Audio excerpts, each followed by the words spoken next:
ہمارا تیسرا لیکچر ہے. پہلے 2 لیکچر جنہوں نے نہیں سنے وہ پلیز ایڈمن سے لے کے ضرور سن لیجئے تاکہ آپ کو پتا چلے کہ ہم کیا بات کرتے ہوئے کہاں پہنچے. دوسروں کے لیے بھی دعا کیجئے لیکن ہمیشہ اپنی ذات سے شروع کیجئے. پہلے اپنے لیے مانگے پھر دوسروں کے لیے. یہ آداب ہے یہ آداب ہے دعا کے کرنے کا. قرآن پاک میں حضرت ابراہیم علیہ السلام اور حضرت نوح علیہ السلام کی دعائیں نقل کی گئی ہیں جن سے یہ سبق ملتا ہے. سورۃ ابراہیم آیت نمبر 40 اور 41 میں ہے رب اجعلنی مقیم الصلاۃ ومن ذریتی ربنا وتقبل دعاء ربنا اغفر لی ولوالدی وللمؤمنین یوم یقوم الحساب. اے میرے رب مجھے نماز قائم کرنے والا بنا. یہ بھی پتہ چلتا ہے کہ دعا مانگنی کیا چاہیے سب سے پہلے اپنے لیے اور میری اولاد سے بھی ایسے لوگ اٹھا جو یہ کام کریں. پروردگار میری دعا قبول فرما آمین. اور مجھے اور میرے والدین اور سارے مسلمانوں کو اس دن معاف فرما دیجیے گا جس دن آپ حساب قائم کریں گے آمین ثم آمین. اسی طرح ہمیں ملتا ہے سورۃ نوح آیت نمبر 28 رب اغفر لی ولوالدی ولمن دخل بیتی مؤمنا وللمؤمنین وللمؤمنات. میرے رب میری مغفرت فرما اور میرے ماں باپ کی مغفرت فرما اور ان مومنوں کی مغفرت فرما جو ایمان لا کر میرے گھر میں داخل ہوئے اور سارے ہی مومن مردوں اور عورتوں کی مغفرت فرما. حضرت ابی بن کعب رضی اللہ عنہ فرماتے ہیں نبی کریم صلی اللہ علیہ وسلم جب کسی شخص کا ذکر فرماتے تو اس کے لیے دعا کرتے اور دعا اپنی ذات سے شروع کرتے. تو جب بھی آپ کسی کا ذکر کریں اس کے لیے دعا کا کلمہ ضرور کہیں. اگر وہ دنیا میں نہیں ہے تو اللہ دعا کریں کہ اللہ تعالیٰ اس کی بخشش فرما اور پھر اس کی بات کریں کہ وہ یہ کہا کرتے تھے. اور اگر وہ زندہ ہے تو بھی اللہ تعالیٰ اس کے لیے ہدایت دے اسے اللہ اس پہ رحم کرے اللہ اس کی مشکلیں آسان کرے. ضرور کوئی نہ کوئی ان کے لیے دعا کر کے ان کا ذکر خیر کرے. اس سے ایک تو آپ کا دل کا کینہ صاف رہتا ہے حسد سے آپ دور بچتے ہیں. ایک آپ کی زبان سے کلمہ خیر نکلتا ہے اور کوئی بھی قبولیت کی گھڑی ہو سکتی ہے وہ قبول ہو جاتی ہے. اور دوسری بات جو سب سے بڑی بات ہے کہ آپ جب غائبانہ دعا کرتے ہیں اپنے کسی بھائی یا بہن کے لیے تو اس پہ فرشتے آمین کہتے ہیں اور کہتے ہیں اللہ تعالیٰ اس کو بھی وہ سب دے جو اس نے اپنے بہن بھائی کے لیے مانگا. اگر آپ امامت کر رہے ہو تو ہمیشہ جامعہ دعا مانگیے اور جمع کا صیغہ استعمال کیجیے. قرآن پاک میں جو دعائیں نقل کی گئی ان میں بالعموم جمع کے صیغے استعمال کیے گئے کیونکہ امام جو ہوتا ہے لیڈر جو ہوتا ہے وہ دراصل تمام مقتدیوں کا نمائندہ ہوتا ہے. جب اس جمع کے صیغے میں دعا مانگے تو مقتدیوں کو چاہیے کہ وہ آمین کہتے جائیں. دعا میں تنگ نظری اور خود غرضی سے بھی بچیے اور اللہ کی عام رحمت کو محدود سمجھنے کی غلطی کر کے اس کے فیض اور بخشش کو اپنے لیے خاص کرنے کی دعا نہ کیجیے. حضرت ابو ہریرہ رضی اللہ عنہ فرماتے ہیں کہ مسجد نبوی میں ایک بدو آیا. اس نے نماز پڑھی پھر دعا مانگا. بدو گاؤں کے دیہاتی لوگوں کو کہا جاتا تھا. کہا اے اللہ مجھ پر اور محمد صلی اللہ علیہ وسلم پر رحم فرما اور ہمارے ساتھ کسی اور پر رحم نہ فرما. تو آپ صلی اللہ علیہ وسلم نے فرمایا تو نے اللہ کی وسیع رحمت کی وسعت کو تنگ کر دیا. بخاری کی روایت ہے. تنگ نظری یہ بھی ہو سکتی ہے کہ آپ سمجھیں کہ اللہ میں اتنا ہی مانگوں میری اتنی اوقات ہے. ہماری اوقات تو اتنی بھی نہیں. اس کے ظرف سے مانگے اس کی کبریائی کو دیکھتے ہوئے مانگے اس کی رحیمی کو دیکھتے ہوئے مانگے. دعا میں تکلف قافیہ بندی سے پرہیز کیجیے جسے ایسے لگے کہ آپ شعر و شاعری کر رہے ہیں. سادہ انداز میں گڑ گڑا کے دعا مانگیے. گانے اور سارے لانے سے اجتناب کیجیے. البتہ اگر بغیر کسی تکلیف کے کبھی زبان سے کچھ ایسے الفاظ نکل جائیں یا کوئی قافیہ نکل جائے تو اس میں کوئی مذائقہ نہیں لیکن باقاعدہ پلاننگ کر کے نہیں. نبی کریم صلی اللہ علیہ وسلم سے بھی بعض دعائیں ایسی منقول ہیں جن میں بے ساختہ قافیہ بندی اور وزن کی رعایت ہو گئی ہے. مثلا آپ صلی اللہ علیہ وسلم کی ایک نہایت جامع دعا ہے. حضرت زید بن ارقم سے روایت ہے اللہم انی اعوذ بک من قلب لا یخشع ونفس لا تشبع وعلم لا ینفع ودعوت لا یستجاب لها. اے اللہ میں تیری پناہ میں آتا ہوں اس دل سے جس میں خشوع نہ ہو, اس نفس سے جس میں صبر نہ ہو, اس علم سے جو نفع بخش نہ ہو, اور اس دعا سے جو قبول نہ ہو. تو اس میں آپ دیکھیں کہ ملتے جلتے کچھ الفاظ ہیں، لیکن پلاننگ کر کے آپ نے ایسے دعائیں نہیں مانگی. اللہ کی بارگاہ میں اپنی ضرورت اور حاجت رکھنے سے پہلے اس کی حمد و ثنا ضرور کیجیے. پھر 2 رکعت نفل بھی پڑھ لیجیے اگر آپ کوئی خاص حاجت کے لیے بیٹھے ہیں، ورنہ تو آپ چلتے پھرتے اٹھتے بیٹھتے نماز کے بعد تسبیحات کے بعد ہر وقت دعا کر سکتے ہیں. لیکن اگر کوئی حاجت ہے تو صلاۃ حاجت کے 2 نفل بھی پڑھیے، اور دعا کے اول اور آخر میں نبی کریم صلی اللہ علیہ وسلم پر درود پڑھنے کا بھی اہتمام کیجیے. آپ صلی اللہ علیہ وسلم کا ارشاد ہے، جب کسی شخص کو اللہ یا کسی انسان سے ضرورت اور حاجت پوری کرنے کا معاملہ درپیش ہو تو اس کو چاہیے کہ پہلے وضو کر کے 2 رکعت نماز پڑھے اور پھر اللہ کی حمد و ثنا کرے اور نبی کریم صلی اللہ علیہ وسلم پر درود و سلام بھیجے. اس کے بعد اللہ کی بارگاہ میں اپنی ضرورت بیان کرے. ترمذی کی روایت ہے. آپ صلی اللہ علیہ وسلم کی شہادت ہے کہ بندے کی جو دعا اللہ کی حمد و ثنا اور آپ صلی اللہ علیہ وسلم پر درود و سلام کے ساتھ پہنچتی ہے وہ شرف قبولیت پاتی ہے. حضرت فضالہ رحمۃ اللہ علیہ فرماتے ہیں کہ نبی کریم صلی اللہ علیہ وسلم مسجد میں تشریف فرماتے کہ ایک شخص آیا، اس نے نماز پڑھی اور نماز کے بعد کہا اللہم اغفر لی، اللہ میری مغفرت فرما. آپ نے یہ سن کر اس سے کہا تم مانگنے میں بہت جلدی کر کے جب نماز پڑھ کے بیٹھو تو پہلے اللہ کی حمد و ثنا کرو، پھر درود شریف پڑھو، پھر دعا مانگو. آپ کا یہ فرمان تھا کہ دوسرا آدمی آیا اور اس نے نماز پڑھ کر اللہ کی حمد و ثنا کی، درود شریف پڑھا، تو آپ صلی اللہ علیہ وسلم نے فرمایا اب دعا مانگو، دعا قبول ہوگی. اسے ترمذی نے روایت کیا.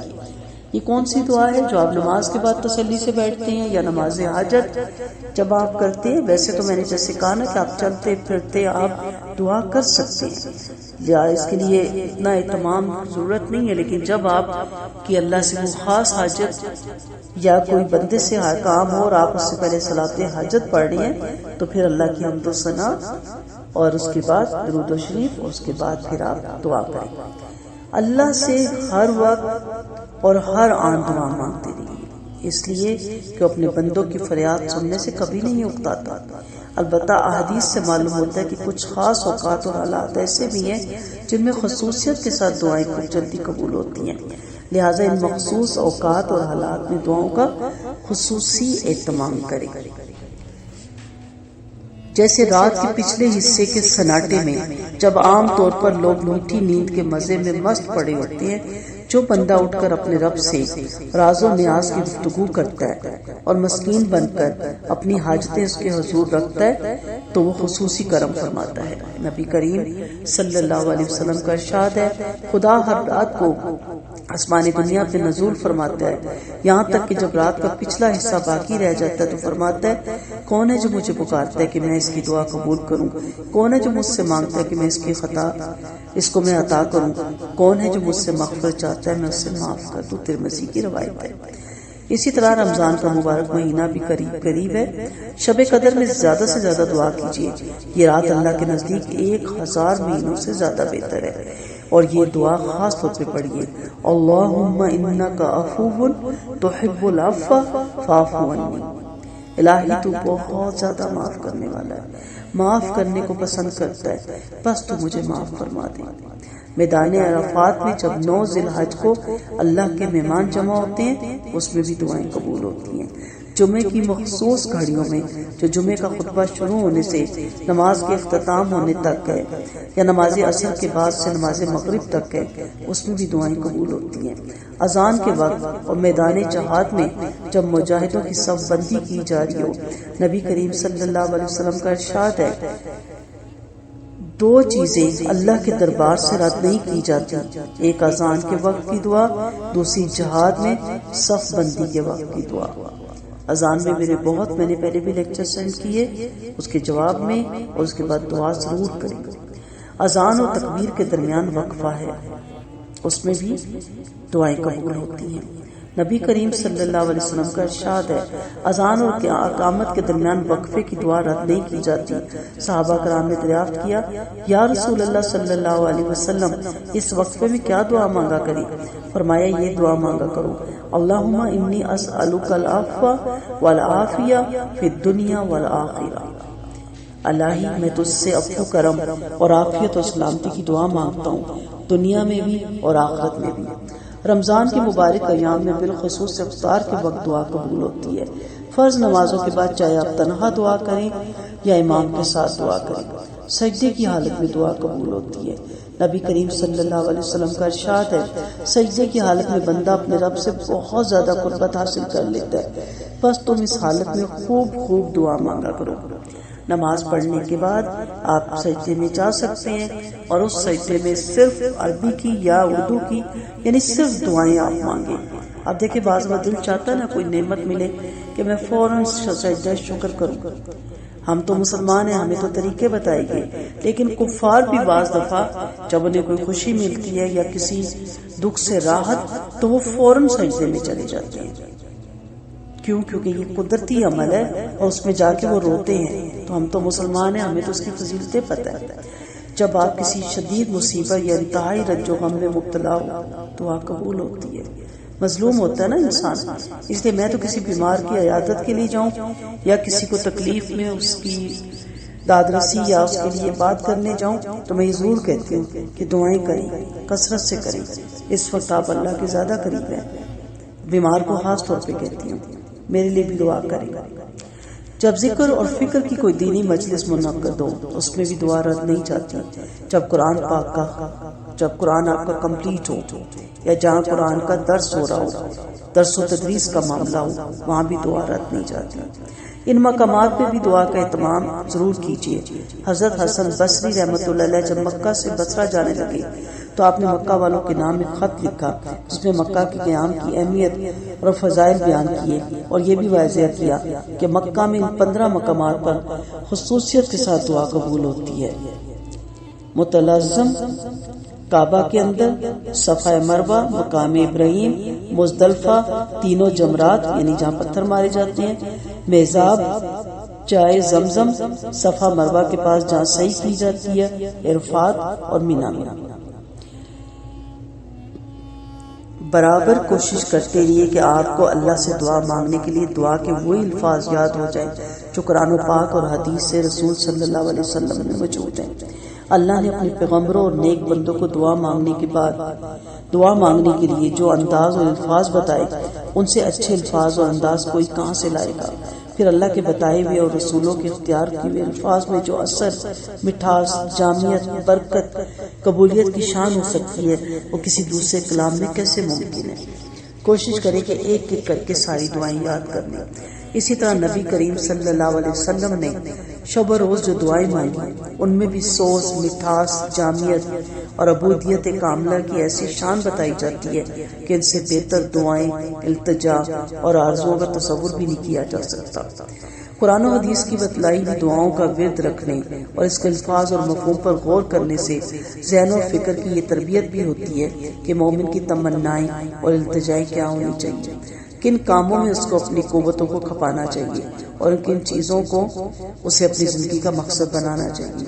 بلا شبہ دعا کے لیے کسی زبان، انداز یا الفاظ کی کوئی قید نہیں۔ بندہ اپنے اللہ سے جب زبان اور جن الفاظ میں جو چاہے مانگے، مگر یہ اللہ کا مزید فضل و کرم ہے کہ اس نے یہ بھی بتا دیا کہ مجھ سے یہ مانگو اور اس طرح مانگو، اور دعاؤں کے الفاظ تلقین کر کے بتا دیے کہ مومن کو دین اور دنیا کی فلاح کے لیے کیا نقطہ نظر رکھنا چاہیے اور کن تمناؤں اور آرزوؤں سے دل کی دنیا کو راستہ رکھنا چاہیے، اور پھر دین اور دنیا کی کوئی حاجت اور خیر کا کوئی پہلو ایسا نہیں جس کے لیے دعا نہ سکھائی گئی ہو۔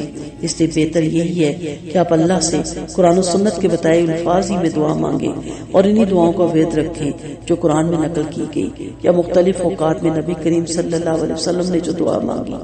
البتہ جب تک آپ کو قرآن و سنت کی یہ دعائیں یاد نہیں ہوتی اس وقت تک کے لیے آپ کم از کم یہی اہتمام کیجیے کہ اپنی دعاؤں میں کتاب و سنت کی بتائی ہوئی دعاؤں کے مفہوم ہی کو پیش نظر رکھیے۔ انشاءاللہ زندگی رہی تو اگلی کلاس میں کچھ دعائیں آپ کو سینڈ کی جائیں گی تاکہ آپ وہ دعائیں یاد کریں، اور دعاؤں کو یاد کرنے کے بعد جب آپ دعا پڑھیں تو انہی دعاؤں کے ساتھ آپ دعا مانگیں۔ وآخر دعوانا ان الحمد للہ رب العالمین۔ السلام علیکم ورحمۃ اللہ وبرکاتہ۔